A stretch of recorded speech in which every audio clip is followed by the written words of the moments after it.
Everything hurts, you're sick, you're nauseous, you're throwing up, diarrhea. Your will to live is gone. Withdrawal from opiate drugs. Many will tell you that you continue to use because after a while, it's no longer about getting high. It's to chase away the feeling you're about to die.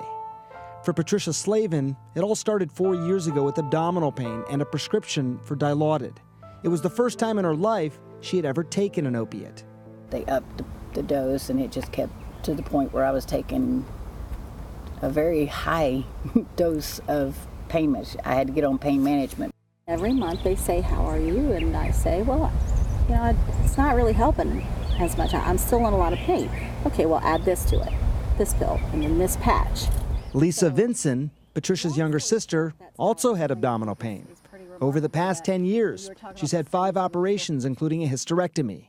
And yes, she also had lots and lots of narcotics. I was torn between not being able to care for my family or, okay, I can take care of them if I just take some more pills. Within months, 2 sisters, Lisa and Patricia, were both addicted to opioid painkillers. But things would soon turn even more desperate for Patricia. Every time they give me more, my body just get immune to it. But then if I didn't have it, I get sick, real sick. So what'd you do? There was a guy that I worked with, his wife had Dilaudid, but she didn't like them, she didn't take them, so he would sell me what she had so that if I ran out, then I still had some. But one day, that same guy didn't have any pills and offered up a cheaper alternative, heroin. And the rest, as they say, is history. It just went downhill from there. She called asking for money for more heroin, and I told her, I will not send you money for drugs. I will not. But I will buy you Kratom. Kratom. Around the world, Kratom, an herb, has been used for centuries to help people manage pain, but also for the withdrawal from opium. Lisa knew from personal experience. The reason I started taking it was because I didn't want to withdraw. I had no idea that it was going to help me with the pain like it did. We definitely believe that this could be a solution to, or part of a solution to, the opioid crisis that we're currently in. Christopher McCurdy is a medicinal chemist. He's also one of just a handful of scientists in America studying the Southeast Asian plant. I don't see anything that rivals or even comes close to the ability for this plant to serve as a potential treatment. And yet, in the U.S., it is banned in 6 states, and the DEA considers it a drug of concern over worries of potential addiction and even some reported deaths. According to McCurdy, that concern is because Kratom is not regulated and has been mixed with other drugs.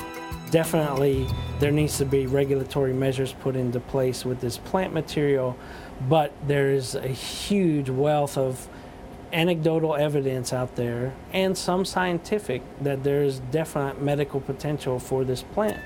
For something so promising, you may be wondering why others, including big companies, haven't investigated it. Part of the problem, it is a plant, and that means no one can patent it. There's no financial incentive for any drug company to really pursue developing this into a drug. How does the future look for you now? Your family, all your teenage kids that you have? Bright. It looks beautiful. I have hope. How confident are you that you won't go back to heroin?